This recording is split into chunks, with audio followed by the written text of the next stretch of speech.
My name is Reverend Tafadzwa Kasere.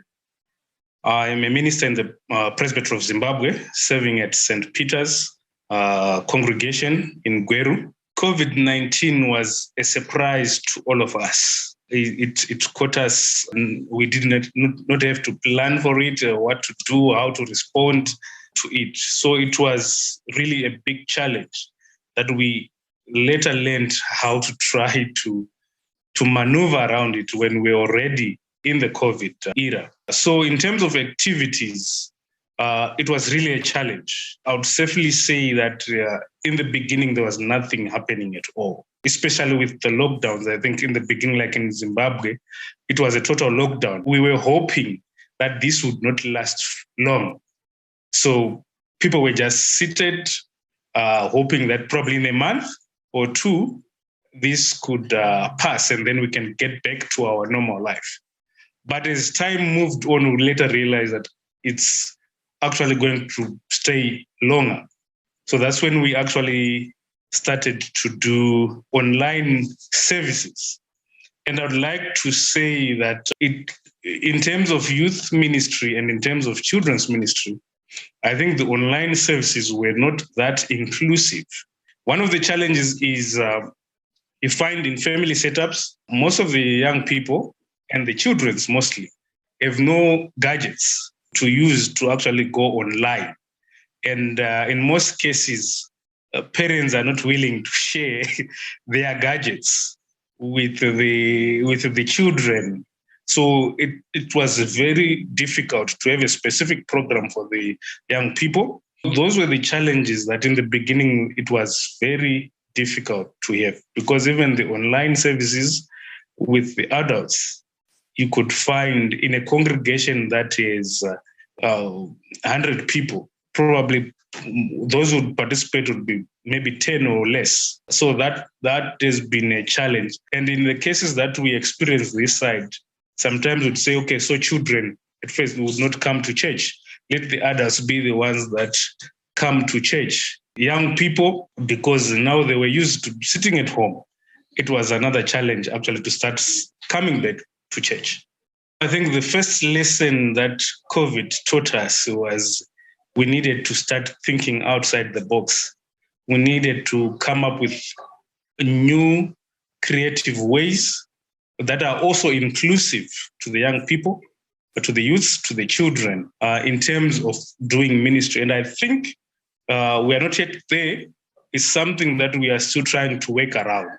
But I think that was one of the lessons. The second lesson was that I think it became vital for the church actually to work in developing family setups so that we can actually even encourage worship within families, so that even the children are taught in their family setups, the young people have time in their family setup, so that even if during lockdown, if you're not going to church, then in your homes, you can actually do church in your homes. So that was one of the lessons that we learned. The other lesson was that we had to learn to actually make use of the technology and how find cheaper ways of actually utilizing those technologies. With the challenges that I've highlighted and with the new lessons that we had to learn along the way, I think we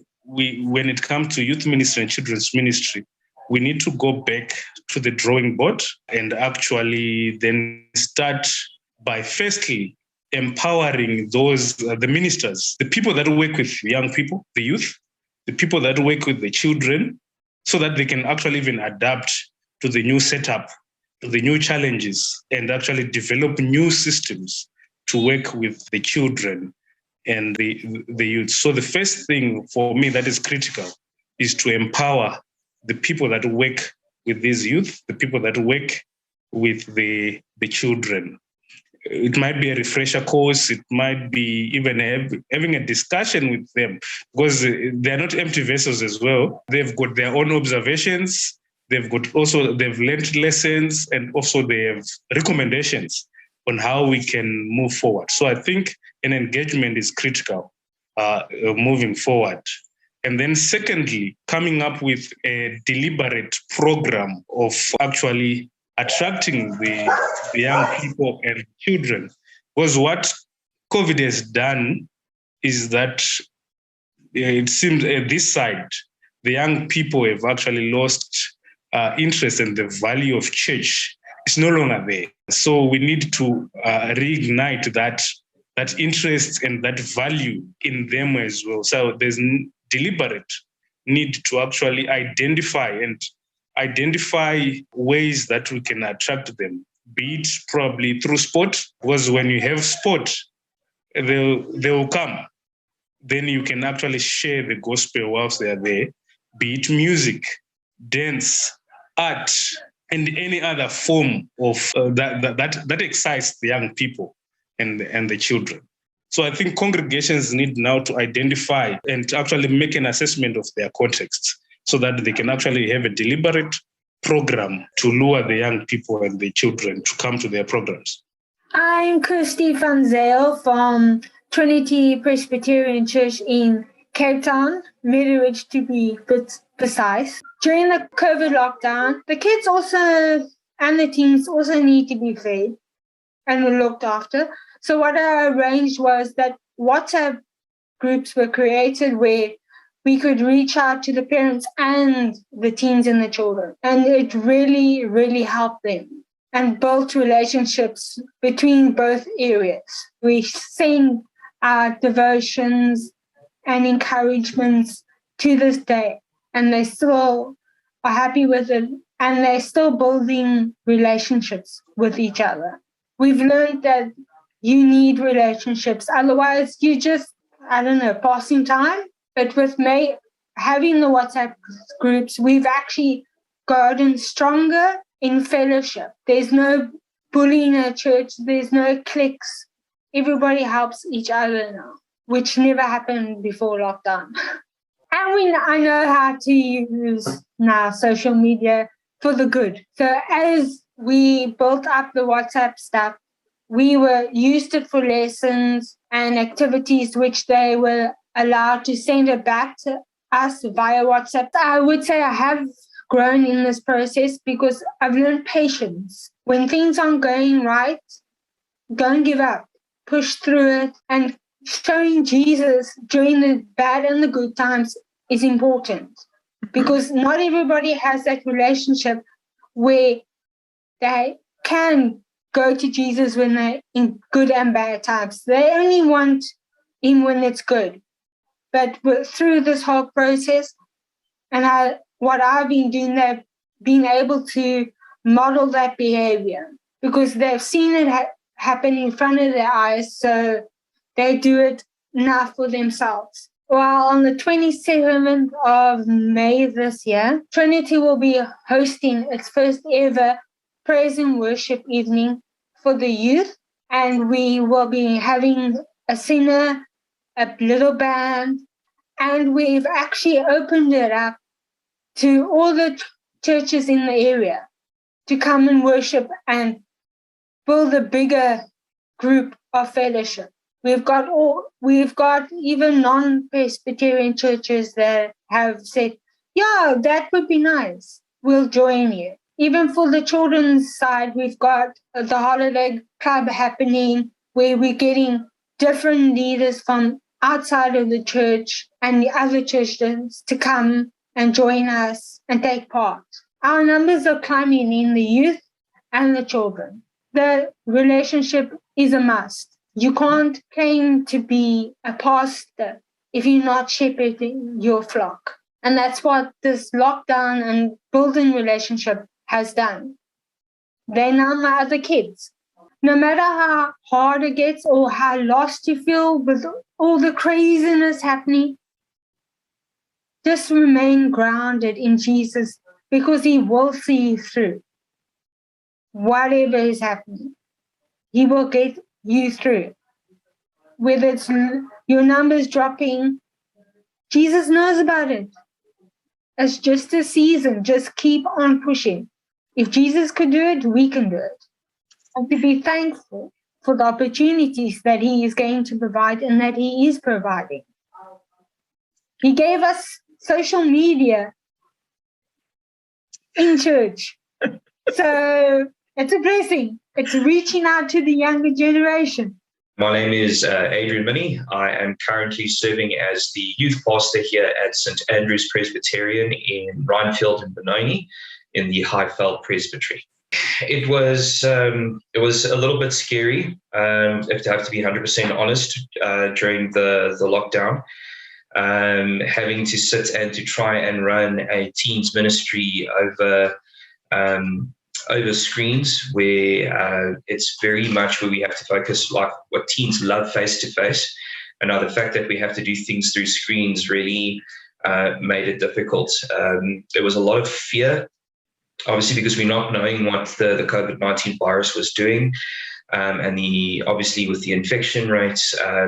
And obviously we know how teenagers like to oversell things and make things they get a little bit overzealous with their stories. They get a bit of a sniffle and a cough, and now they think they have to go into full-on quarantine.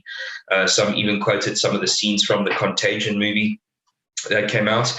But it was very, very challenging. Obviously, we were all in a new space, new way of trying to figure out how to do things. And it was quite scary because nobody knew the right answer. Nobody knew actually how to move forward. Teenagers was very great. We first started off with the WhatsApp communication. Teenagers, if you try and phone them, they don't answer the phone, and they think when you give them a phone call, it's if they're in trouble or if there's something serious that happened. And just one-on-one communications with the teenagers. We attempted Zoom. And it worked very well for about 1 or 2 weeks, but the novelty kind of wore off after about 3 weeks, because not only were they now having to do school, they were doing everything else in a Zoom meeting or Google Classroom, and they were just really looking for that one-on-one interaction, which made it very, very difficult. So it's like with the Zoom, it was quite exciting. We had a couple of numbers on there, and then eventually the Zoom thing died out after the 3rd or 4th week, after having only 1 or 2 youth appearing for the on the Zoom interview. So it was very challenging. It was at that time, after chatting with guys one-on-one and asking them why they're not enjoying the Zoom, and they're like, well, we spend most of our lives, tucked behind a screen, whether it's their cell phone now, it's become the classroom. For some of them, that's how they communicated with their parents. And they said, and even though that we're so accessible and we're so connected, they said they never felt more lonely than anything else, because they missed that physical human interaction. It's very multifaceted, because one also needs to remember that as much as teenagers want to come back on site, they're very dependent on their parents. And depending on where the parents are, and finding out, how they're feeling about the whole pandemic, to, mask wearing, not wanting the kids to interact because they don't want their children to get sick. Whereas they could be putting their hands up and saying they definitely want to come because they were cooped up and kept in houses and just wanting to go out and meet other kids. And it was more the reluctance from the parents. And that's when, from moving and chatting to teenagers, we found out that, youth ministry is not just, focusing on a youth ministry is a ministry on its own. And not only do you just talk to teenagers, but you talk to the parents and the families as well. And then you start finding that they start opening up to you and sharing with you their fears. So now not only are you dealing and working with teenagers, but you're working with their parents as well. One of the biggest struggles we had with getting guys back was trying to encourage not only the kids, but mainly the parents. And the best way by doing that was actually arranging home visits. So in the beginning, it was people were a little bit hesitant and nervous because now there's, different people that are coming into like their bio bubble, if you want to call it that. But then just reminding them, we have permissions to travel. We're seen as essential workers. I've gotten the vaccine. I have been tested. There was a time I actually caught COVID, and I got quite bad. I got the Delta variant, and I was out for about 2 weeks. But once vaccines and everything like that were in, and then people were a little bit more comfortable, if they weren't happy with the homes, there were coffee shops that were allowed to operate, and we met at a neutral venue. And just starting to get the guy to know the family and asking them about what their experience of COVID was. And with that, building relationships and helping when help was needed has encouraged people to come back to church on a Sunday, and not only that, also to youth on a Friday evening. It's really opened up the doors because now people get to know you a little bit better, and it's actually not something that's that scary and incredibly awkward, and it's things that I actually look forward to now. My name is Jeremiah Muntali, the convener of children's ministry in the Synod of Zambia. Since March 18, 2020, when Zambia first recorded the COVID-19 pandemic, children's ministry got disrupted, potentially regressing and progress. The government of Zambia restricted all the children from going to church. So we had no option except for few individuals whom we could communicate using this technology thing, mobile phones, which was not enough because some other children could not have access to phones. Only a few had phones, maybe 10% of the children had phones. The rest, so we thought of, what are we going to do with these 10 children? We better stop because we cannot teach 10 children out of the whole Synod of Zambia. A few churches have reopened the children's ministry, and our children have started going to church on Sundays. I've got that evidence because I go around the churches. Soon after the government had removed some of the restrictions, I started moving church to church just to see if our children have reopened. And I was very happy to say that 75% of our children have gone back to church. This other 25 is maybe because of we need to put more effort to visit them because these are those churches that are in the rural areas. I have lined up some of the programs like in August, dry August, I will visit those rural areas just to encourage them to go back to church, since now COVID is the talk of the past, like here in Zambia. It's not as serious as it was 2 years down the line. Since last September, I've been busy organizing children going back to their usual Sunday school. COVID-19 as teachers, it's a lesson, in fact, to UPCSA and the Synod of Zambia. It has taught us a lesson so that we should always be prepared whenever we face such calamities. As the Synod of Zambia, the convener, I've lined up 6 key areas. As our children are going back to the normal Sunday school teachings, I've lined up first thing, ministry strategy. What is it about the ministry strategy that we're going to do? To think through how our overall approach is another thing to children who haven't been to church for a year. How are we going to approach the children? What are we going to, So first thing we've put in ministry strategy. What strategy are we going to use for our children so that they may have that mentality, this is a new thing. COVID is gone, now it's a new chapter. Greetings to everyone and greetings to all the Presbyterians. This is Amanda Mamabulo. I'm based in Free State in Zamdela congregation. My husband and myself have just joined this congregation of Zamdela. And when we joined, it was at the peak of the third wave, around about June in 2021. Even the adults were still scared of coming to church or attending services because of many people, even within our congregation. We lost a number of people through COVID. So when we joined, there was no children ministry taking place at that time. This year, beginning of the year, we started planning to start the Sunday school. In January, we had recruited Sunday school teachers, and then we planned the lessons, the space where the lessons were going to take place. And then we started with the lessons in February. And amazingly so, the children came in their numbers. They would actually invite each other. And also, what is good is that it's not only children who are Presbyterians, but even some of the parents around, they brought their children to our church for children ministry.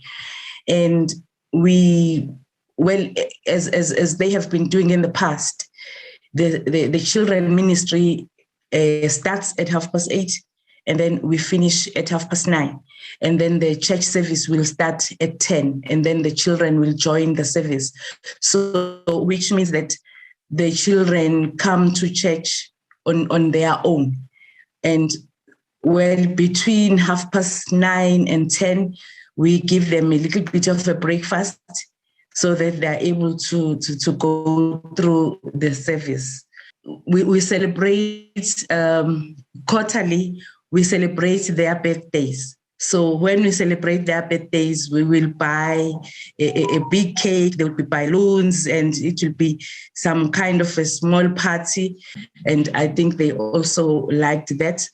And also, I think enjoying each other's company, because like we've had, such big classes up to roughly between 25 and 30 children. So they would call each other. They invite each other from the township, and then they all come and attend. So I think also they do enjoy the lessons that are given to them.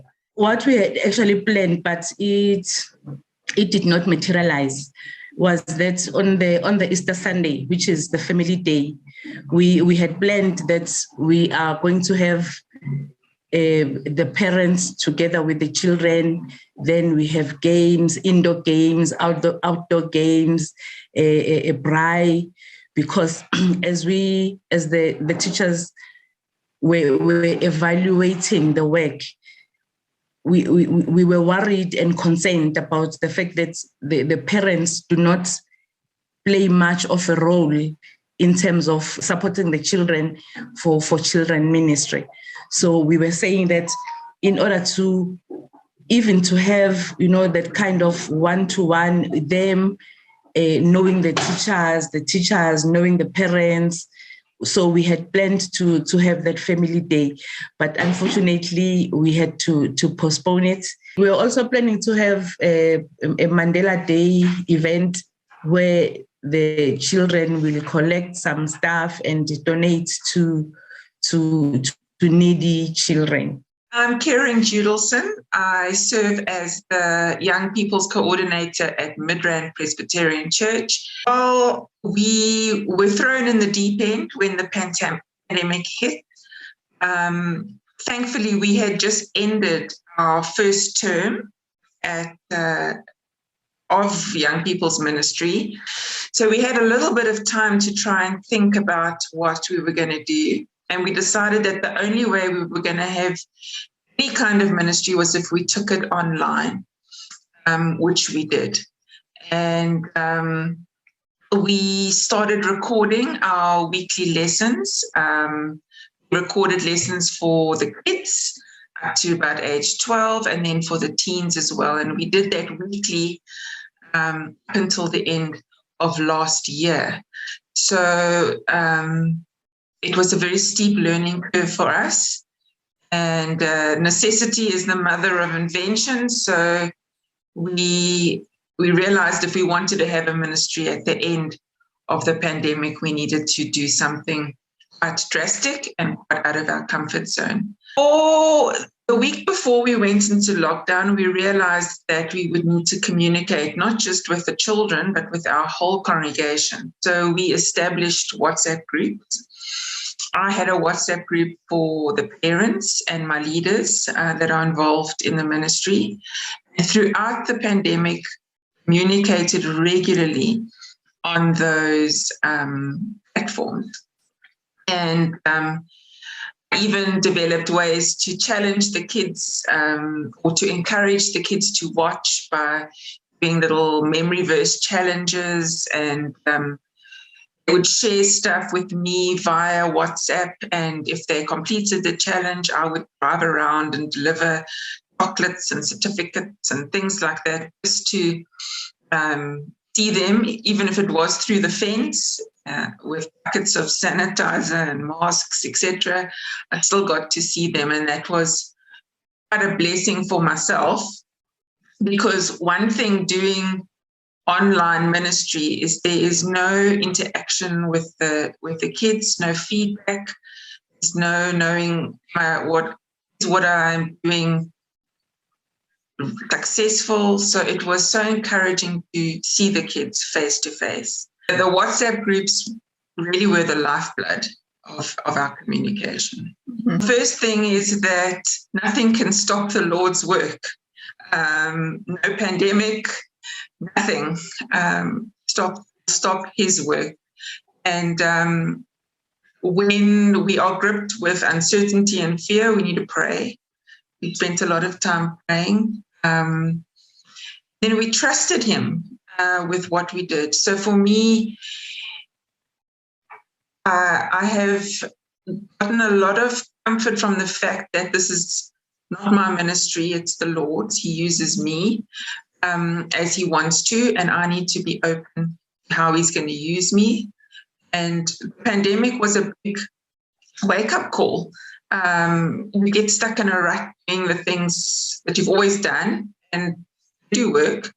Sometimes you need to be challenged and start thinking of new and fresh ways of spreading God's word and growing his kingdom. And I think that's been a big thing that's come out of certainly our ministry here at MAD.